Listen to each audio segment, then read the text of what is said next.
I'm coming up on 20 years of doing stuff on the internet, which is not something I ever really expected would be a thing, and not maybe for the reasons you think. Partly it is because it's a long time to be an internet person. Like it's longer than I feel like the internet has existed in the other direction. Like I got on the internet as a creator more than 20 years ago, honestly. Like in the 90s, I was making stuff on the internet to be consumed with the goal of it being consumed. And that was, for the average person, in terms of the World Wide Web, like 10 years after you could even use it? When did the web launch? When did Netscape launch? 94. So yeah, I've been on the internet pretty much the whole time. But that's not the only reason why I feel like this is weird. So I've looked into this, into my own brain, and part of it is that I feel like the internet is a thing that somebody like kind of threw up into the world, yuck. Just like a scaffolding almost. And then we like looked up 20 years later and everybody lived inside of the scaffolding. It felt in a way like a temporary structure. And now we all live in this temporary structure. But it still in a weird way feels temporary. Like we're all sort of waiting for it to arrive at its final form, which I don't think that has happened. And indeed, it may never happen. But yeah, we just looked up and now we like live there. I don't think that we think that we live on the internet, but I think that we do. Like, I know that I do, but of course I'm like peak on the internet kind of guy. But I think a lot of us do. Like we live a lot of our lives in the real world. Obviously, I still have like a body and errands that I have to run in like a real town that I really care about, that I really live in. But the internet is a very recent thing that did not exist for almost all of human history. And now suddenly it's where like almost all of culture happens and where a lot of careers are made and politics is made, and it's where a lot of our brains go to get smoothed. But that's not really what I want to talk about. What I want to talk about is why I'm still doing it, because I do not have to be. I could definitely stop. This is not a fake retirement video. I'm not stepping away. I'm not stopping. Part of me sometimes wants to. Right now I'm dealing with shingles pain. I am not at peak capacity. I'm going slow. But there are like lots of bad parts of being an internet person. Like if I decided I did not want to live in this strange state of partial publicness where some non-zero and possibly fairly substantial number of strangers are always at any given moment having some opinion about me that I cannot control, I could stop. I could go away and that would fade away. It would just stop after a while. I've seen people do it. I have other work. I have other interests. I could do other things. Lots of people would hire me for all kinds of cool jobs that are not public ones. So there's a question here that needs an answer, which is if I don't have to do this, but I am still doing it, then why? Why am I doing it? And today you're going to be my therapist, and then BBNO Money is going to be my therapist. Yes, this video is half an interview with BBNO Money. So the most obvious answer to me is that this is just what I know. I've spent a long time figuring out how this works, or at least learning how it has worked in the past and learning over and over again how it is changing in frustrating ways where I step in it and then I find different ways to clean the dog poop off of my shoe. I know how to go from like having a bunch of thoughts to figuring out which thoughts are most interesting to turning those into actual videos and then turning those into titles and thumbnails. I know how to do the framing. This isn't a very good example of that. This video is not well constructed, but that's okay. There's comfort in doing a job you know how to do, even if I didn't have the part where people were like publicly appreciating it, but I do have that part, but that's a separate part. But just knowing how to do something and doing it well feels good. Human beings return to familiar places. In fact, we'll return to familiar harms rather than unfamiliar freedom. So even I think if I didn't like it, I might still do it because I know how to do it and it's comfortable. I don't think I don't like it though. I also think that I enjoy it, but there are many components to the enjoyment. And I'm not sure which ones are strongest. Like, it's amazing how hard it is to get the truth out of your own body. There's a part of it that is almost certainly that I like the attention. I like getting emails from cool people who want to talk to me. I like getting feedback from people who say that I'm doing a good job. I like attention in the normal human way. I like making something and having people look at it. I like saying something and feeling it like arrive at its destination and be interpreted and thought about. I like being understood. But if the answer was just attention, I feel like I would have burned out on this much sooner. Like it's too thin of a thing. I see this happen all the time where people, especially on these new platforms, they'll start creating. It'll be really, really rewarding. And then eventually it's like, actually, there's all kinds of bad stuff that comes along with this and the attention isn't enough. And that's a hard thing. And a lot of times the thing that keeps people going after that is trying to figure out how to make money. But that is also not a thing for me. Like, money is, of course, still important, but like, it's not, I don't need it anymore. Of course, I believe this. Of course, I think this.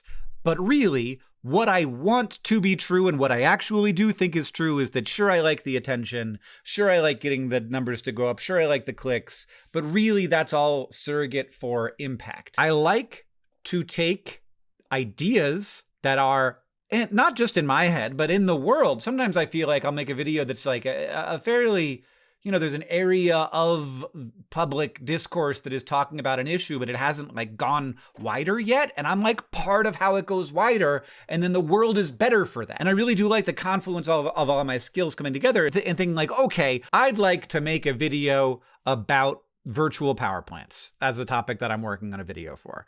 And that's boring, like you might be a little confused by that, but like, yeah, there's every potential that like virtual power plants will be enormously impactful and important in the future. And I have to figure out what the best frame for that is, the best way to tell that story that is most salient, that gets people to click, that keeps people watching, that helps them understand what is a fairly complicated idea without too much struggle. People often think that my job is to teach them about science. That is totally not true. That's part of it. But like the biggest part is my job is to get you to care about science, which a lot of people do just sort of at a baseline level, but like you gotta get more people interested in it. And so you have to find the story to tell that's the most interesting one. And I feel like I'm good at that. I think people care about stuff. I think that they're curious, but like my job is to figure out how to tap into that. And I feel like I want other people to learn this skill. I want to help other people learn how to do this well, but I also want to do it because I think it's good. I want people to be a little more curious than they were 30 seconds ago. I feel like the stuff that I do makes people understand their world a little bit better than they did 10 minutes ago, makes them a little more curious than they were 10 minutes ago. I feel like that's good, especially in a world where there's so much content that's like not that, There are, of course, many people who know much more than I do about basically everything I talk about.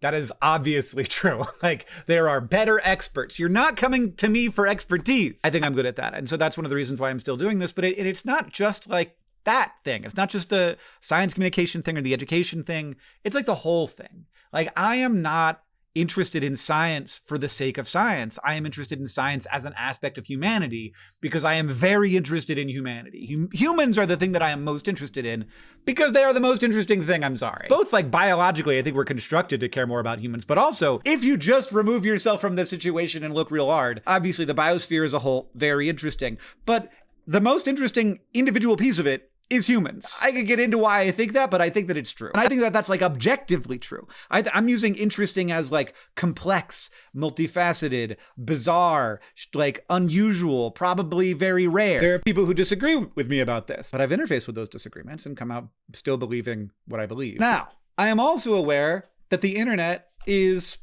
probably one of the worst possible places to do this in like a really careful, healthy way, because the internet does not really reward care. It rewards whatever will grab attention, and care is like a possible route to attention. But there are lots of other ones like hatred and certainty and fear of the other and outrage and disgust. And of course, superiority and status anxiety. All of these things are fantastically efficient ways of moving attention around. And I did like part of it.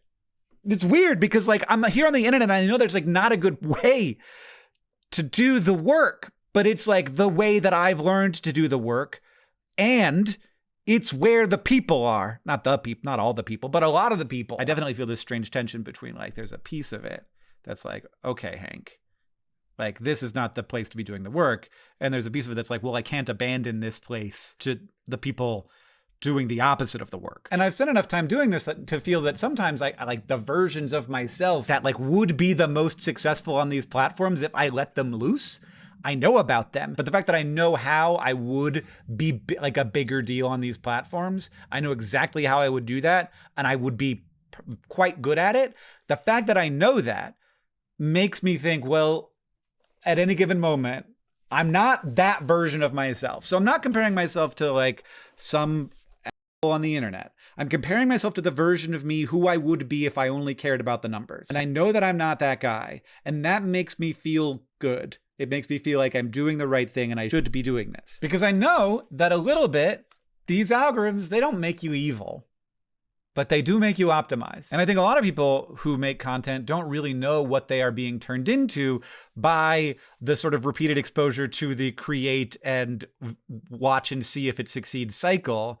Because mostly, I think, not all, but a lot of, probably not even the majority, but a lot of the most successful people really are doing it just to do what makes the numbers go up. And that feels like that's the whole thing.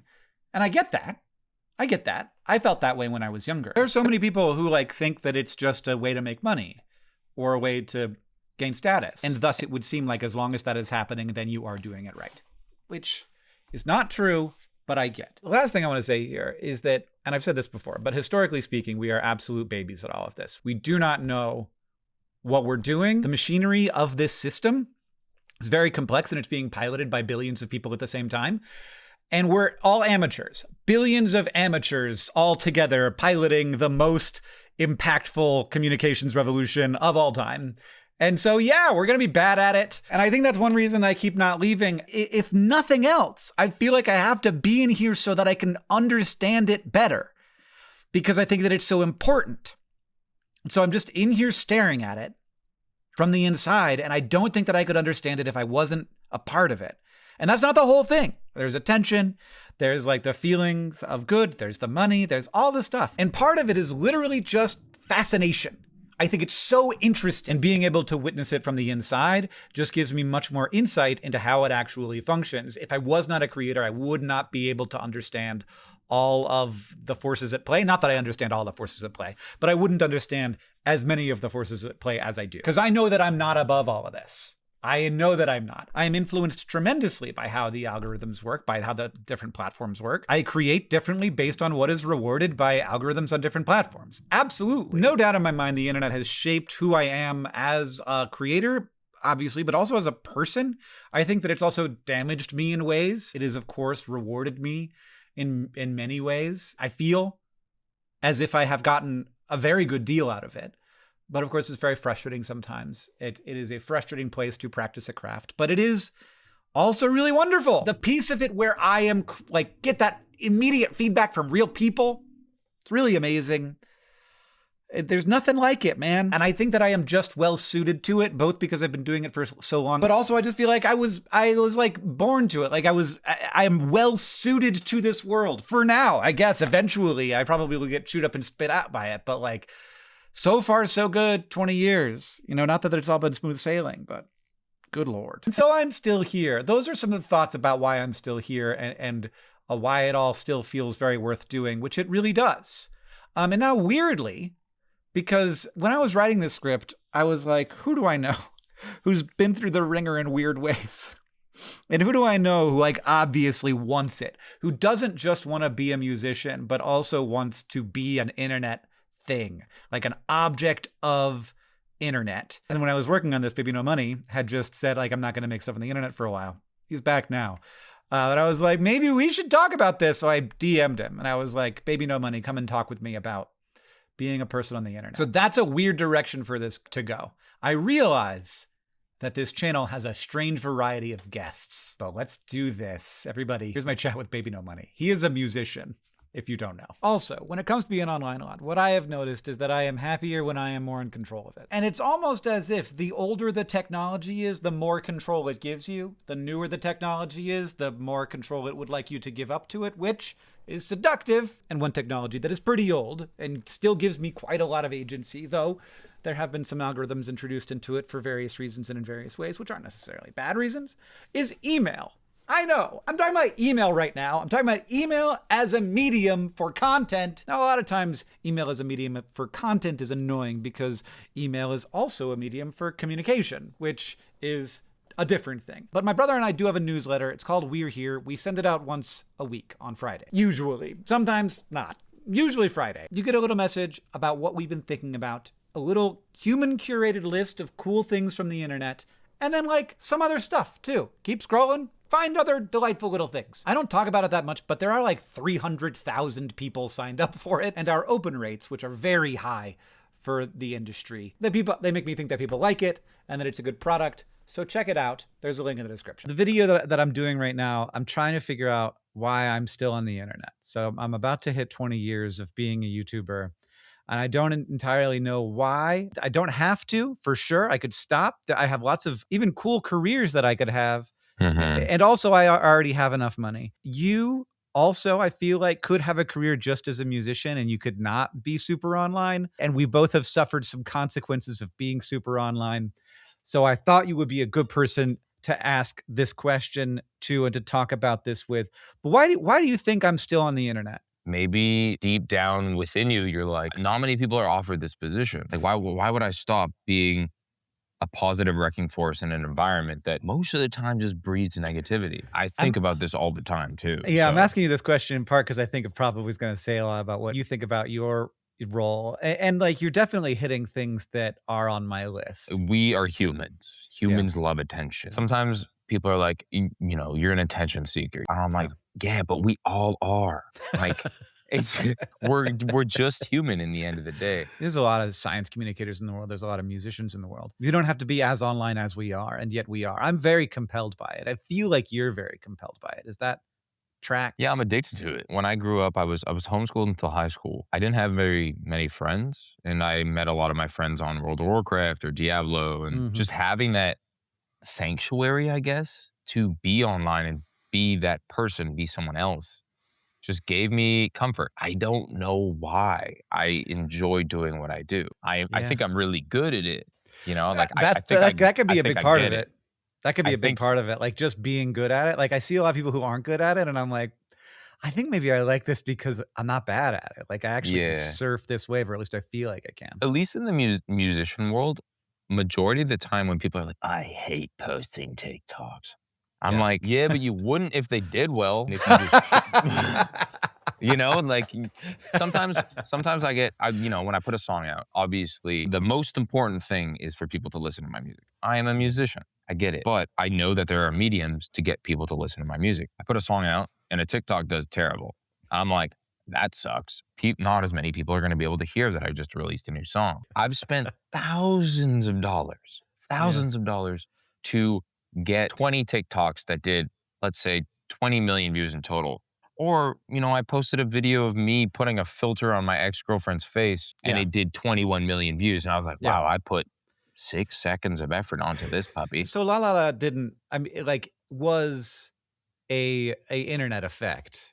This is your first big hit. Big internet effect. But not really one that you in any way, I don't know, I'm guessing, like felt like you had any control of. Like you weren't trying to do something there. You didn't know what was up. Yes and no. I remember when I made this song, like the day I made it, Y2K, the producer, was like, we need to leave the house because this is an incredible song. And we only wrote the pre-hook, like the part where it's like, oh, did I really just forget that melody? And that's a natural take. Did I really just forget that melody?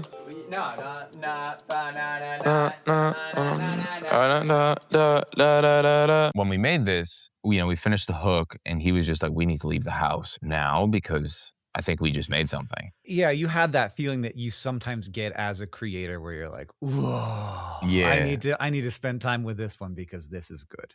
And it was the first departure of semi-sing rap singing-esque that I had done at the time. Do I think I gave it the absolute best shot my career has ever had at that point? Yes, I posted La La La June 7th every single day 90 times until it came out.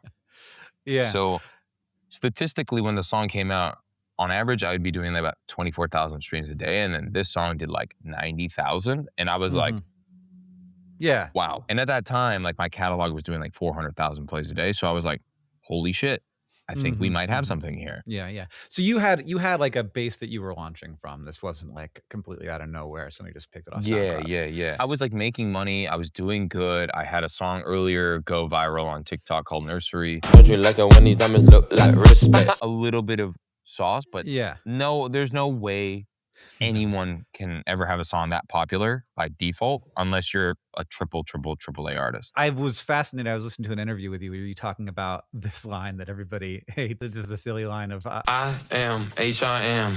the Gen Z Eminem, which is very much when I heard it, I was like, I know that this guy does not think that he's the Gen Z Eminem. I know that this guy is sort of like the most generous version of it is he's doing social commentary on his own persona.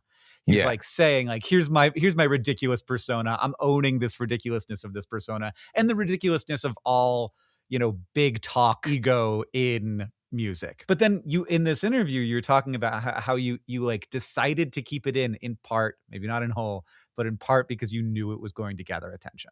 Like people, I think you used the word pressed. People were going to be pressed and they were going to not be able to not have discourse about it. Without question. I mean, you are an educated individual.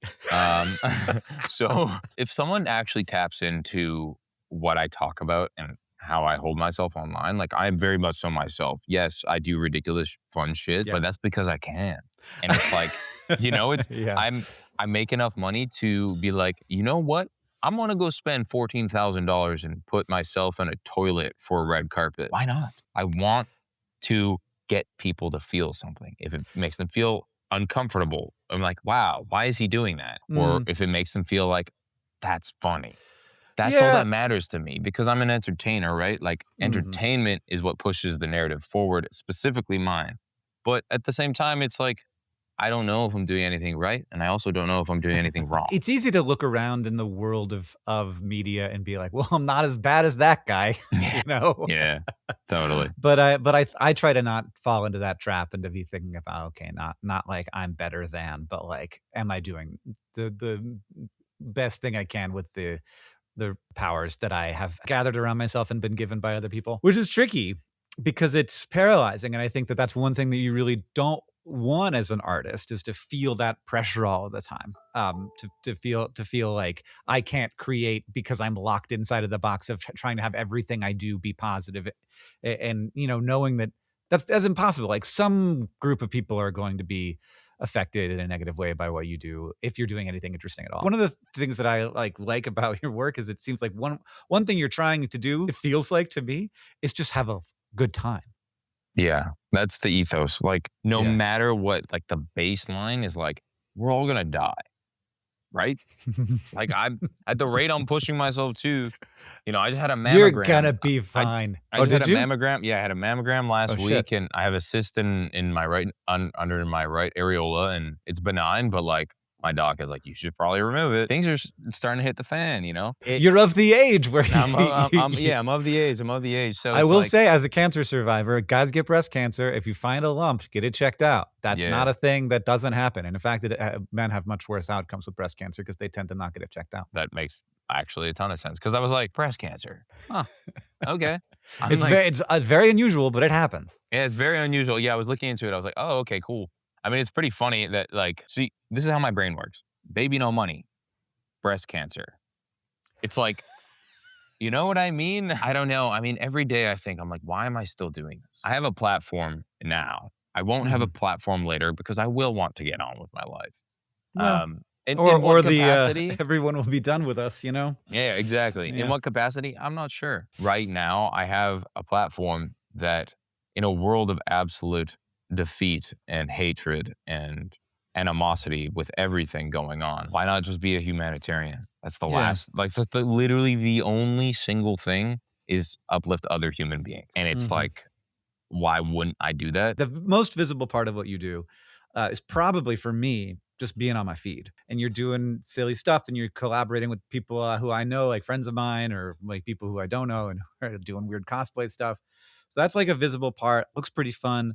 There's the part I know is super fun because I've done a little bit of it, which is performing on stage. So like, there's nothing really like more fun than that for me in the world than like being like feeling like that control over an audience and sort of having like that appreciation sort of shown back upon me in this very physical way. And then there's like the part that nobody sees, which is the part where you're actually making the things, not the videos, but the music, the actual, like working with a producer or writing lyrics, which I've done a little bit of in my life. And like, it's very rewarding and weird and like fun in a totally different way where you're kind of locked into this in the best moments, like flowing through this experience of turning an idea into a thing. I mean, how I've always looked at it is like, if I didn't start making music, I don't know if I would be happy. So I broke my back in grade 12 and I went through like a very tumultuous relationship, my first like love, and then was cheated on horrendously. And I was like, in my feelings. And I started writing poetry, and through that, like the only thing that really keeps me emotionally sane is like making music. Whether or not it be good, obviously, you know, it's like I make a good song, I'm like, I really like this. This is cool. Mhm. I would listen to this. I want to put this out. I want the world to see this. I think most artists and creatives kind of feel the exact same way. I don't know what type of a feeling it is or like how to like effectively describe it. You make something that you're proud of. It's like a figment of your personality. It's a figment of your creativity. It's like you put love into it. You put every type of emotion. You could hate it for all I know. And you put it out and you see the appreciation of like specifically my fan base. Like I know what my fan base is. When I Mhm. hang out with my fans, they're like, they might be starstruck sometimes, but I can tell deep down that I'm like, you guys are just like me. Like everybody, and they're just, Yeah. we're just Yeah. weirdos, you know? Yeah. It's like, Yeah. and it's like I'm offering them a space to be themselves and experience like Mhm. freedom at my shows at least, and being a good role model in that sense where I'm like, I'm just being myself online. And it's never too late to just be you. And when I make music, I really feel like all of those emotions, like every single thing I've listed all in one. Because Mhm. sometimes I get behind the mic and I'm just like, all right, guys, I'm gonna walk in and I just say a bunch of gibberish. And sometimes you hit like this flow state and you're like, I know that was good. That sounds amazing. You hit the pocket right. Albeit at the same time, I've made like probably 10,000 songs at this point. So I'm a professional with knowing what would sound good. And I think I genuinely have pretty good taste in music. So that helps a lot too. I like genuinely wholeheartedly believe making a cool, good song, making a song that I enjoy is the greatest feeling I've ever felt in my entire life. And that is Yeah. the reason why I do this is because I love making music. I understand, I have a business now and I have people Yeah. that rely on me financially. I like the business side of things too. But Mhm. every single time I'm like, why am I doing this? And I'm like, think about 17-year-old or 16-year-old Alex being like, I was so depressed Yeah. and I had nothing. I know I was going to school to help people because I understand so much about my so much psychologically about my pain that I was like, I can be empathetic because I know how much it sucks to be. I'm in chronic pain. So I was like, I know how much it is. I know how to deal with that. And I Mhm. know that a lot of like health practitioners don't really have that in them because they're like textbook, it's like, hey, I'm going to go read a textbook. I'm going to get Yeah. pass with flying colors. And then you have no people skills. And it's like most of the time people just want to be heard when they're talking to you about their pain and stuff like that. But without all of this, without music, man, I don't know if I would still be on this planet, to be honest. It really saved my life. Do you feel like that the business is just is marketing the music? Is that part of, is that like just to lead into enabling the music, or do you enjoy that part too? I like it. It's addicting, full stop. It's a lot Yeah. more addicting when it hits.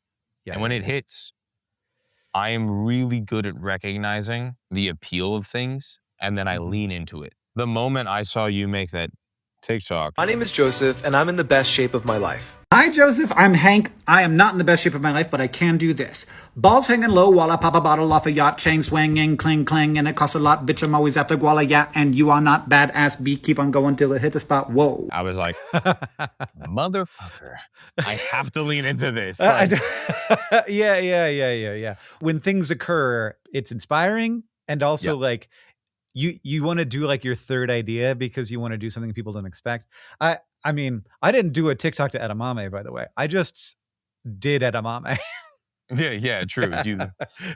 What was the thought process behind that? Like, I'm so curious. I think that what happened was that I had been listening to the song a lot, and I knew it, and I knew people wouldn't expect that I would know it. Usually, if somebody asks a question, I'll answer the question. Sometimes I will start as if I'm going to answer the question, and then I will make some kind of joke. And that was what this was, I think, if I remember correctly. No, that makes sense. I mean, yeah. my thought process was like, what? I bet it's very weird. Music is especially weird, and I was once in a nerdy punky rock band and had great times playing small rooms, and just a couple of hundred people is all you need to have an amazing time. Yeah. And so I know that a little bit, but it definitely feels very different from what you do, in that the reach means that you know, I might say I'm going to be interviewing Baby No Money, and people are going to be like, "Who's that?" And then I'm going to like sing a bar of La La La or Edamame, and people are like, "Oh yeah, that guy." The reach of the content, music has fingers, man. It just like it goes and it stays and it reaches once it hits a certain level. Big time. I'm gonna finally get into this. You posted not too long ago a TikTok that was like everybody's mad at me, everybody doesn't like me. Apparently I'm fucking cringe now. So if you don't want me to make music anymore, if this video gets a million likes, I'll stop. How many likes did it get? Like 5. Why did you make that knowing So that there was a chance that you're just gonna get sort of like gleefully taken to the cleaners? I get hated on a lot for having, I would say, ethical / morally correct opinions about things. Well, or having opinions at all. I get Yeah. the same kind of thing where it's like, hey, I don't just stick to science, man. Or also like stop trying to be good. You know, people don't like it when you're trying to be good. It's like the vegan problem, where like the real reason people don't like vegans is because they're like kind of right. You know, it's like you're right. Like Yeah. you are ethically superior to me, like no doubt. Correct. And No, so people are totally. like, vegans can't shut up about being vegan. I'm like, no, your brain can't shut up about how you're living an unethical lifestyle and you know it. No. I mean, without question. I mean, in theory, people can look at it as virtue signaling, but at the Yeah. same time, it's like most people are like, "Oh, he's so performative." Oh, And, a like, musician performing? yeah, crazy. And then some people are like, "Yo, he's a left wing grifter," and I was like, "You cannot grift for humanity. I am Yeah. sorry. Like you just can't do that. Yeah. I'm sorry. I grew up in a I was very fortunate to grow up in a very loving household, and my mom like really like honed it in with my brother, sister, and I, and like we have a very loving relationship. I go home for Christmas, it's the greatest time of year. This break was in theory a break. I Yeah. knew what I was doing. You know, it's like me saying this, I know that there's people that like just wake up and they're seething of hate and they're like, I hate Baby No Money.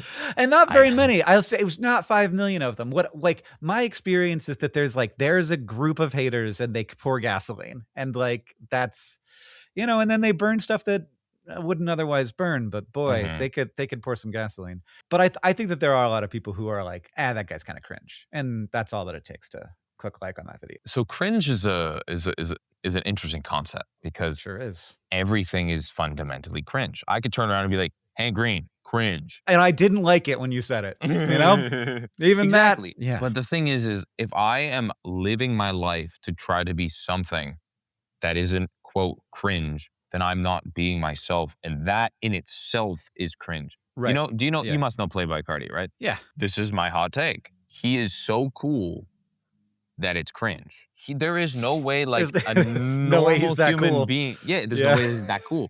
Yeah. There's no way that like everyone is like, oh, I gotta be like him. Like, you know, I am music. Like, Right. Well, I mean, what are it's we talking about? It's playing the game. It's a performance that doesn't. The trick to performance is have it not look like a performance. And I'm not saying Exactly. that this is specifically about Playboy Cardi. I'm saying it about every musician. And it used to be easier. It's way easier if you don't put yourself out there as much. You know, I feel like it's much more controlled. And you know, you and I are not playing the game of not putting ourselves out there as much. I think of like Bo Burnham, that I'm like the anti-Bo Burnham, where Bo Burnham goes away for 3 years, he comes back with something genius, and then he disappears again. And Yeah. I'm like, yeah, I could not do that. Instead of being like really genius every 3 years, I'm going to be pretty stupid every day. That's how you get Hank. You know, that's it. how I'm playing the game. And I think that of course you're going to see more cringe in that world because you're actually displaying more of who you are. And that means not being everything to everyone, but being like one thing to the people who like that thing. I think there's so many subsects of the internet. Like, hypothetical world. Let's say I turned around and made psychedelic sex doll orgasm music next week. There is some world that people will be like, that's what I gotta listen to. And then they will fall in. And it's like, everybody is different and everyone has different opinions on things, but there's so many people. Like I am an ant still in this world of like social media and everything and this and that. I will like, and I will keep growing every day. There's someone else that's like, oh, I just started listening to your music today. I'm like, that's insane. Like, I can't believe that you found my music today after I've been doing this for 10 years. So it's an interesting concept for sure. Do you still feel like the pressure to capitalize on everything that's happening and every moment? To answer honestly, yes. Why wouldn't I? Because it's fun. It's entertainment for me. It gives me purpose. Yeah. Yes. Do I think I'm a workaholic? For sure. Do I think that's, speaking as modestly as I can, my greatest downfall? Honestly, yeah. I've had 2 girlfriends break up with me because I work too much, and I get it. Like I don't prioritize intimacy as much as I should, and I'm empathetic for them for that. But it's like it's not in my time. This is not my time to settle down and have a kid, and to develop a significant relationship, because it's my time to be a spokesperson, be a role model for people online and stuff like that. I mean, it's also like, I don't know how much you feel like this is okay, but like just playing the game. Attention is the right frame. We're well suited to the attention world. And I think both because like we're good at making the content and because we care about that. Like we want to make something that's going to get that, not just because we like the feeling, but because we think what we're doing is good, I don't know. I feel like I have this conversation with so many people. It never really gets to the point where I have an answer because I don't know if I ever will. Yeah, sure. Something I was talking with a friend of mine years ago was like, we could all be like incredibly damaged inside. We still don't know the long-term effects of our brain being fried by brain rot. Like, you know what I mean? Like we really don't know yet, because it's like all this new peptide craze. It's like nobody really knows where it's at. There's been like 2 or 3 years of decent clinical studies. I, in 10 years, could be like a class 1 brain rot dead person, and my mind could be actually fried. And I don't think that your mind's going to be fried, but I do think that our minds are different than they otherwise would be. Like there's no 100%. doubt about that. Yeah, there's no doubt about that. But it's interesting because it's like there's just still not enough study on any of this. Yeah, And it's also new. Like the thing that new. I keep trying to tell people is like we're babies. Like the people running these platforms have no idea how to run the platforms because they've never existed before. The people using them have no idea how to use them because they've never existed before. This is all brand new. There's never been anything like this in the history of humans, and it is being tuned so precisely to hack right into our most powerful reward centers. Considering the directions that you can go, and one of the big directions that I think is super destructive is like hate and outrage, like trying to get people's attention by being like, oh, that thing you like, it's actually really bad. Ooh, vaccines, actually, they're really bad. Oh, baby, no money. He's actually really bad. I can't tell you why exactly. It is easier to relate in hate than it is in positivity. Yeah, that's totally true. Like in terms of like creating social connection. Let's say really like all cults are kind of based on them being the good people and everybody else being the bad people. Yeah, it's like, let's say we woke up today and we both didn't have coffee. We would probably be complaining. I don't know if you drink coffee, but we'd both probably be complaining that we didn't have coffee. Yeah. And complaints and frustrations are definitely an easier way to like relate to someone. If it's something that we have in common, it's just like it's less vulnerable at the very least to hate something together. And in social spaces where it's dangerous to be vulnerable, which a lot of internet spaces are, being vulnerable is cringe. And so like in cringe policed places, and I think that this happens to social platforms. Like they start off like not that policed. Like you start off with it kind of being okay to be cringe and it's very collaborative. And then as time goes on, it becomes more socially valuable to succeed in these spaces. It becomes much more dangerous to fail in them. And so it becomes more cringe policed, and suddenly you are looking for safe ways to connect, and a safer way to connect is hate rather than appreciation. Every single day I wake up now, it's like something else. On you specifically? Or No, not me. Just like the linearity of frustration online is just specifically on Twitter is bad. Twitter, I think that it is the worst of them, but I think that they all have their consequences on me for sure.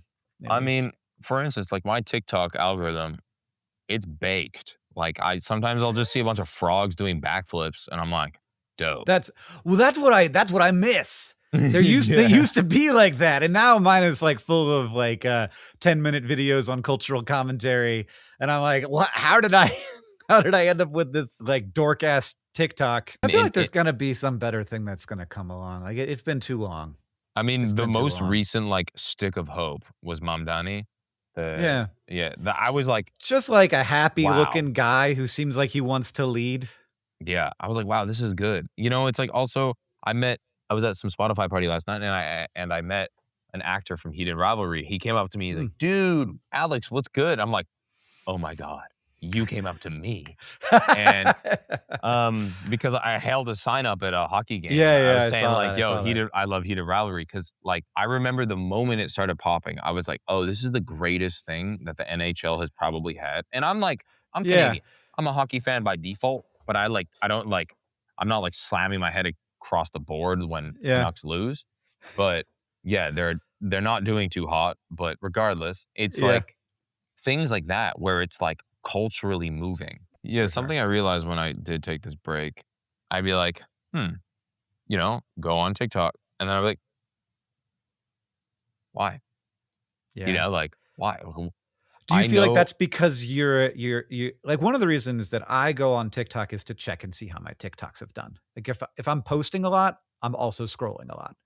And if I'm not posting a lot, I'm not scrolling as much because a big part of it for me is checking on things. And that's partially like, is it succeeding? It's partially like, did I say something that people are mad about? Because that also happens. Which gives me a question that I want to ask you. How much do you pay attention to the haters? So there's like, there's haters that are like obviously full of shit. But then there's people who are like doing hopefully somewhat, if assholey, you're still like can learn something from their take. Maybe. Do you at all? I think that they are more beneficial than people who like you. You're looking at it as like information. Yeah. I basically, I will read a comment that if someone is like hating on me and the top comment is like massive, then I'm like, okay, let's play into it. I had a conversation with my therapist once and I was like, I'm about to tell you something and you're going to think that the story I'm telling you is about how this hurt my feelings. And I need you to understand that I did not at all. This was the comment. I've got a bottle of wine ready for when your cancer comes back. And like, in no way did that make me feel any amount of anything except like, oh, that's interesting that there are people sort of like that are there. That's really a signal to like, I would now like Hanks fans to attack me. Like it didn't even feel like it was directed at me. It felt like it was directed at like, I want to stir a pot. She has a hard time like accepting that I'm seeing that as like data rather than as like a really sort of terrible thing that's like can weigh on me. And I'm just like, there was a time when it would have, but like, I don't know if like that kind of stuff still cut deep, I'd just be bleeding on the floor. Yeah. I feel something that I realized early is like keyboard turners. They'll say anything online and sometimes like if they see me in real life, they're, oh, yo, baby, no money, I love your music. And it's like, I get it. Like, talk shit online all you want. I took a political stance against Asman because I kind of disagree with what he has been doing and how he's been like navigating that world a little bit. God. Yeah. And I genuinely used to be a fan. Like I used to play tons of World of Warcraft and big fan of him. And there was only like a week where I went to war with him on Twitter. And let me tell you, I lost for sure. But in that moment, I told my team, I was like, I don't know how crazed these individuals are. Right. I mean, so first of all, before you get to what I think is really important, how much did it like hurt to lose in that moment? Like when you felt like you saw the ratios going the other way. I didn't really give a fuck. I was in the Philippines, so I was having a good time. I was just like, wow, people are like viscerally mad at me. Yeah. But okay. The thing is like, so you went to your team.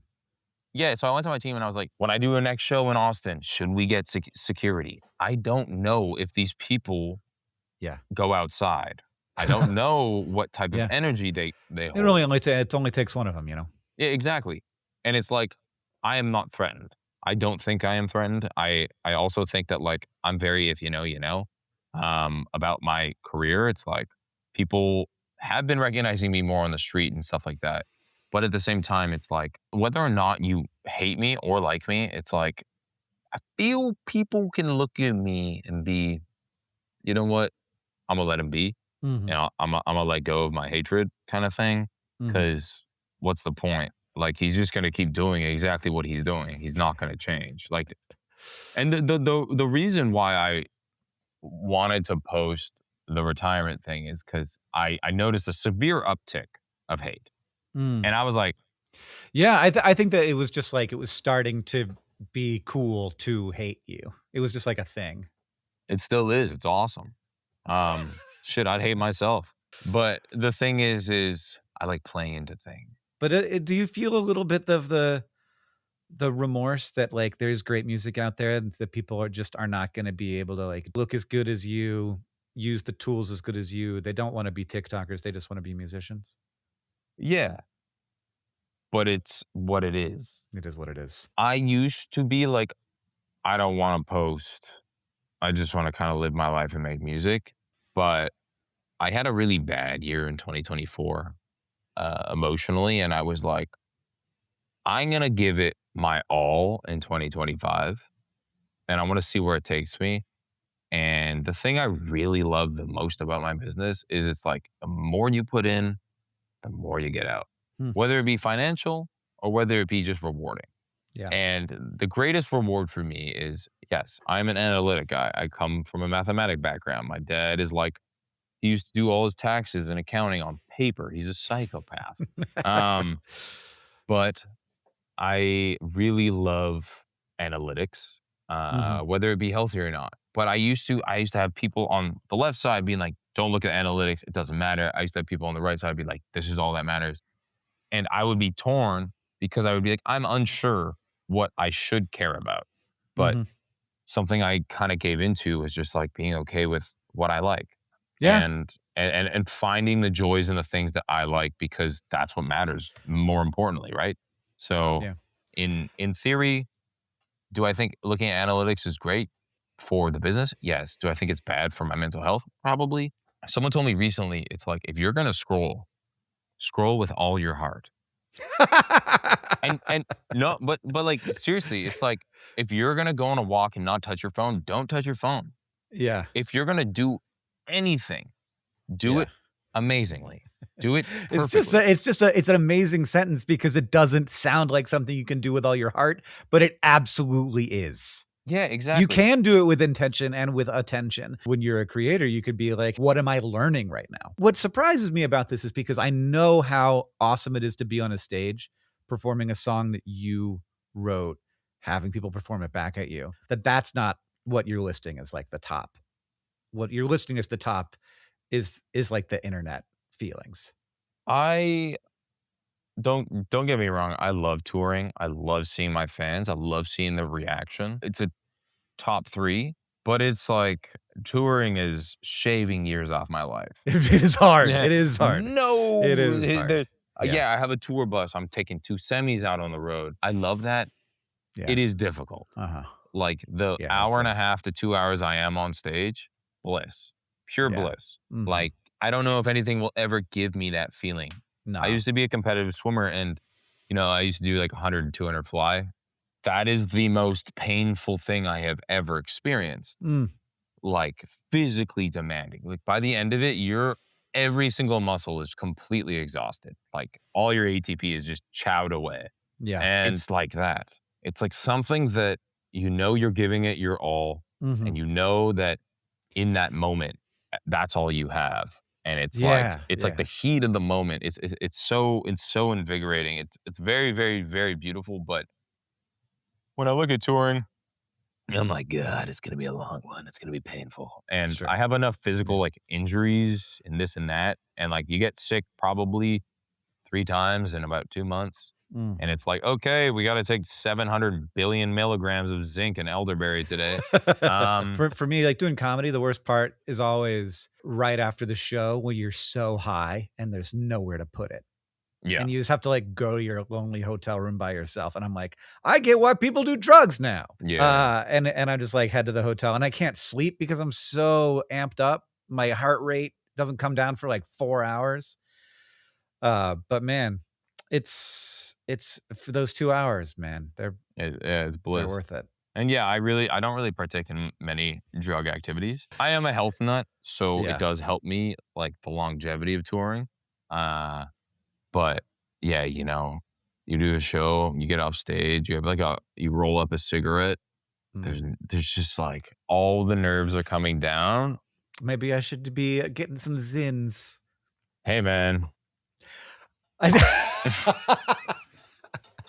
Zins are not endorsed by Hank Green, science guy. Just for clarity. I got too addicted to them. I did a tour in Scandinavia, and my lord, do those ones hit. So I'm weaning off of them. Those Scandinavian zins. Okay. Yeah, it's crazy. Not like those Saskatchewan zins back home. I'm weaning off of them right now. I definitely got addicted. I remember I was talking to my therapist. I was like, I think I'm addicted to nicotine. And she was like, it's probably really just a addictive. phase. It's really addictive. I don't know. Maybe I should make a video about this, but I feel I get the impression from people a lot that they think that like vaping is just as bad as cigarettes. And I'm like, look, if you're addicted to cigarettes, you need to start vaping. Yes. Cigarettes are a one-way ticket to death. Yeah, they're not like, good. They're not good. And like all of the ways that you die when you have cigarette damaged lungs are very, very unpleasant. Being a grown-up sucks sometimes. I hate it.